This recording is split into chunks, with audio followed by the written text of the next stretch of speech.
warahmatullahi wabarakatuh. Perkenalkan, nama saya Eka Susi Indrayani dengan NIM 240104018 akan mempresentasikan kasus dan jurnal pada Nyonya J dengan diagnosa medis hipertensi di stase keperawatan dewasa. Next. Adapun faktor resiko dari hipertensi itu ada umur, keturunan, gaya hidup, dan jarang beraktivitas. Dari faktor-faktor tersebut akan muncul tanda dan gejala seperti sakit kepala, pusing, mual, muntah, kelelahan, lemas, dan sesak nafas. Dari situ akan muncul hipertensi. Nah, hipertensi itu menyebabkan kerusakan vesikular pembuluh darah. Dari kerusakan vesikular pembuluh darah akan menyebabkan penyumbatan pembuluh darah. Next. Selanjutnya akan menyebabkan vasokonstriksi. Selanjutnya akan menyebabkan gangguan sirkulasi. Dari gangguan sirkulasi ini akan dibagi menjadi dua, yaitu gangguan sirkulasi pada pembuluh darah akan menyebabkan sistemik sehingga vasokonstriksi dan overload meningkat sehingga terjadinya kelelahan. Nah, dari situ muncul masalah keperawatan yaitu intoleransi aktivitas. Nah, dari gangguan sirkulasi ke otak ada retensi pembuluh darah otak sehingga menyebabkan peningkatan TIK dan muncul diagnosa medisnya yaitu nyeri akut. Nah, dari nyeri akut juga bisa muncul diagnosa medis yaitu gangguan pola tidur. Next. Analisis data dari ketiga diagnosa tersebut, yaitu yang pertama, diagnosa pertama yaitu nyeri akut berhubungan dengan agen pencedera fisiologi, yaitu peningkatan tekanan vesikular cerebral. Data subjektifnya yaitu pasien mengatakan kepalanya sangat pusing, sakitnya terasa cekut-cekut. Data objektifnya yaitu nyeri hebat, P-nya nyeri hebat terasa ketika bangun tidur, Q-nya nyeri berasa cekut-cekut, R-nya nyeri di bagian kepala, dengan S-nya skalanya 5, T-nya nyeri hilang timbul. Yang kedua, diagnosa yang kedua yaitu gangguan pola tidur berhubungan dengan kurang kontrol tidur.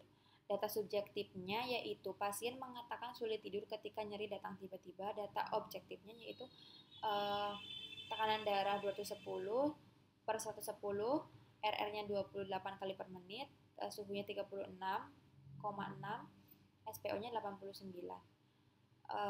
Yang ketiga yaitu intoleransi aktivitas berhubungan dengan ketidakseimbangan antara suplai dan kebutuhan oksigen. Data subjektifnya yaitu pasien mengeluh tidak nyaman ketika berdiri, pasien mengatakan terkadang merasa sedikit sesak. Data objektifnya yaitu pasien terlihat pucat dan lemas, tekanan darahnya 210/10 mmHg, respiratory rate-nya 28 kali per menit, sedangkan SPO-nya 89%. Next. Dari situ ada diagnosa yang pertama yaitu nyeri akut berhubungan dengan agen pencedera fisiologis, yaitu peningkatan tekanan vesikular cerebral.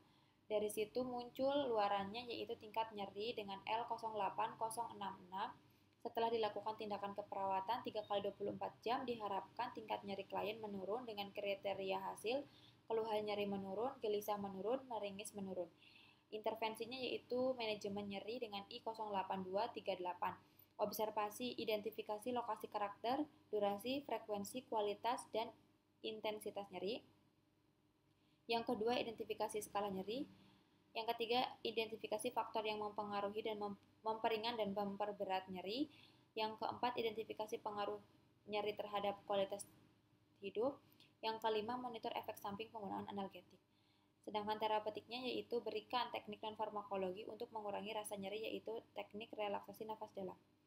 Edukasinya yaitu jelaskan penyebab, periode, dan pemicu nyeri, jelaskan strategi meredakan nyeri, anjurkan memonitor nyeri secara mandiri, anjurkan menggunakan analgetik secara tepat, ajarkan teknik non-farmakologi untuk mengurangi rasa nyeri. Dari diagnosa yang kedua yaitu gangguan pola tidur, yaitu muncul luaran pola tidur L05045. Setelah dilakukan intervensi keperawatan selama 3x24 jam, maka pola tidur membaik dengan kriteria hasil, keluhan sulit tidur menurun, keluhan tidak puas tidur menurun, keluhan pola tidur berubah, keluhan istirahat tidak cukup menurun. Dukungan tidur I05174, observasi, identifikasi pola aktivitas dan tidur, identifikasi faktor pengganggu tidur, Identifikasi makanan dan minuman yang mengganggu tidur seperti kopi, teh, atau makan mendekati waktu tidur. Terapeutiknya itu modifikasi lingkungan seperti pencahayaannya, kebisingan, atau tempat tidurnya. Edukasinya yaitu jelaskan pentingnya tidur cukup selama sakit, ajarkan relaksasi otot autogenik atau cara non farmakologi lainnya. Intervensi luaran yang diagnosa yang ketiga, intoleransi aktivitas, yaitu luarannya intoleransi aktivitas dengan L05047 setelah dilakukan tindakan 3 kali 24 jam. Diharapkan toleransi aktivitas meningkat dengan kriteria hasil keluhan lelahnya menurun, frekuensi nadinya membaik, dyspnea-nya menurun. Intervensinya yaitu manajemen energi dengan I050178, observasi, identifikasi gangguan fungsi tubuh yang mengakibatkan kelelahan, memonitor kelelahan fisik dan emosional, monitor pola tidur dan jam tidur, monitor lokasi dan ketidaknyamanan selama melakukan aktivitas. Terapeutiknya yaitu sediakan lingkungan yang nyaman dan rendah stimulus, atau misalnya cahayanya, suaranya. Edukasinya yaitu ajarkan melakukan aktivitas secara bertahap. Kolaborasinya dengan ahli gizi yaitu tentang cara meningkatkan asupan makanan. Next.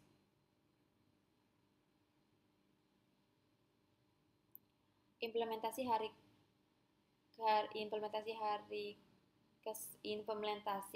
diagnosa ke-1 yaitu ada mengkaji keluhan nyeri dilakukan hari ke-1, hari ke-2, dan hari ke-3. Pemantauan TTV dilakukan hari ke-1.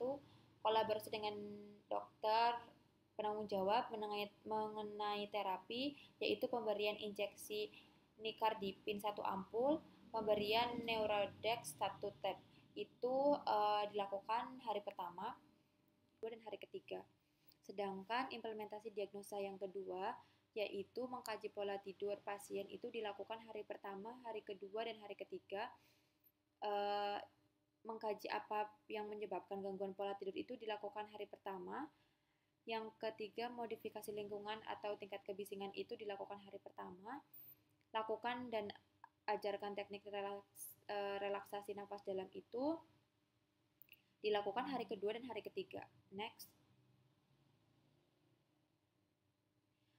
Implementasi diagnosa yang ketiga yaitu ada monitor tanda-tanda vital pada pasien dilakukan hari pertama, hari kedua, dan hari ketiga.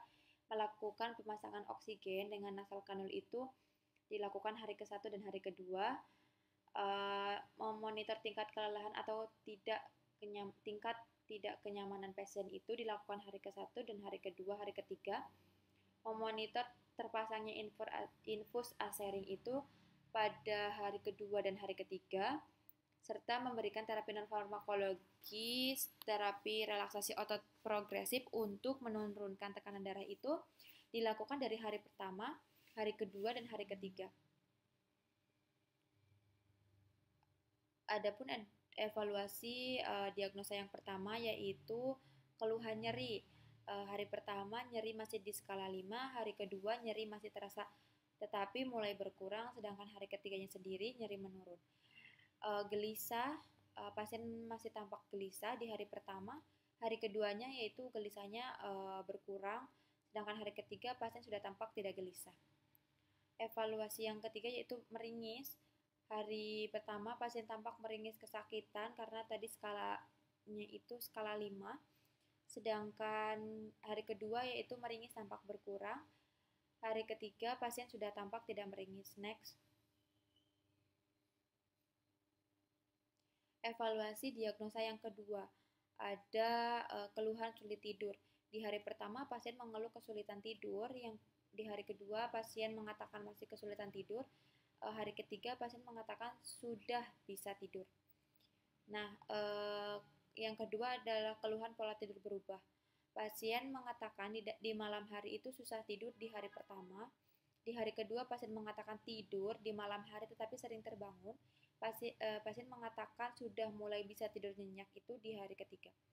Keluhan istirahat tidak cukup itu pasien mengatakan masih sering terbangun akibat nyeri kepala tersebut itu di hari pertama.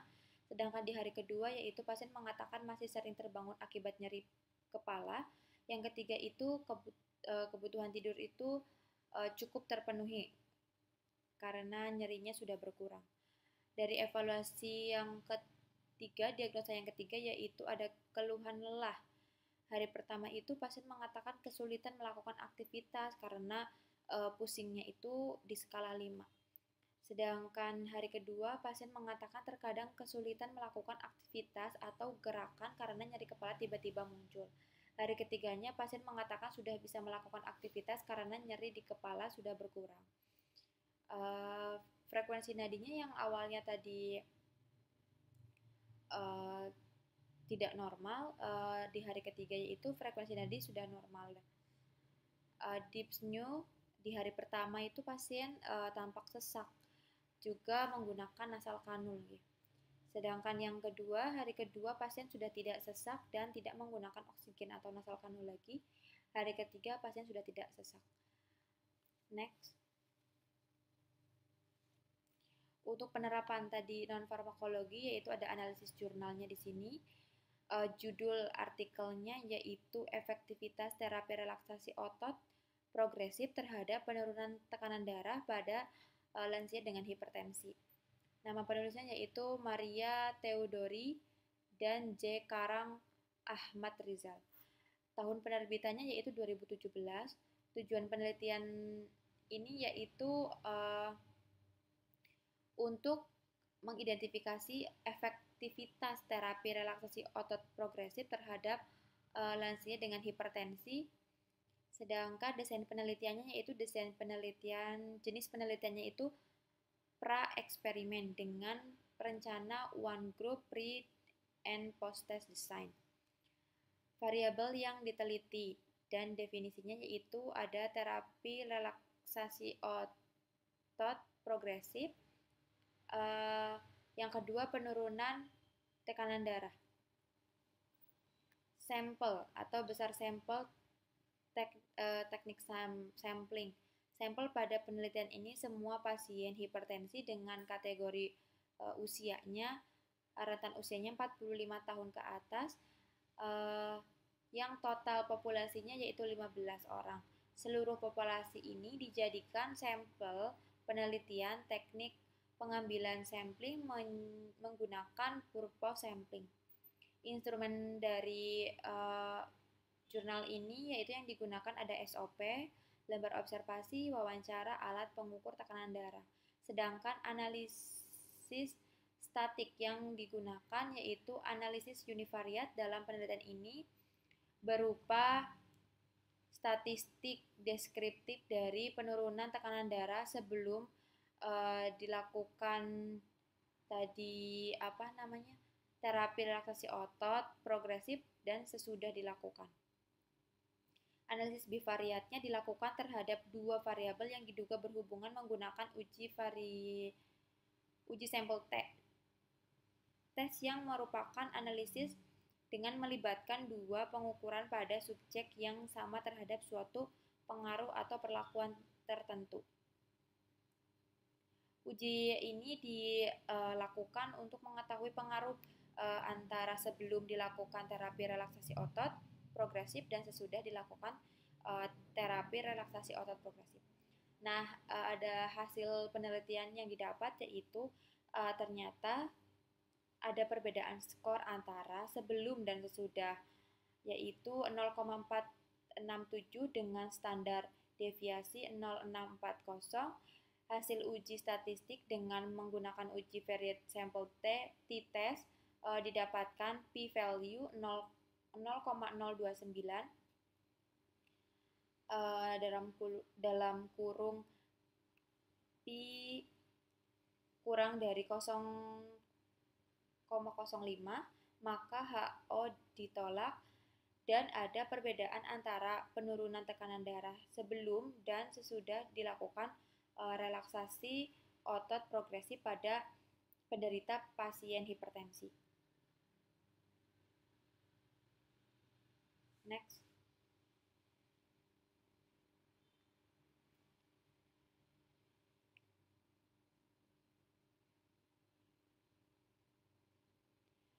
Dari hasil itu tadi didapatkan Ternyata kesimpulannya selama dilakukannya terapi otot progresif dalam satu kali dalam sehari itu secara terus-menerus atau berturut-turut berpengaruh terhadap penurunan tekanan darah pada pasien hipertensi.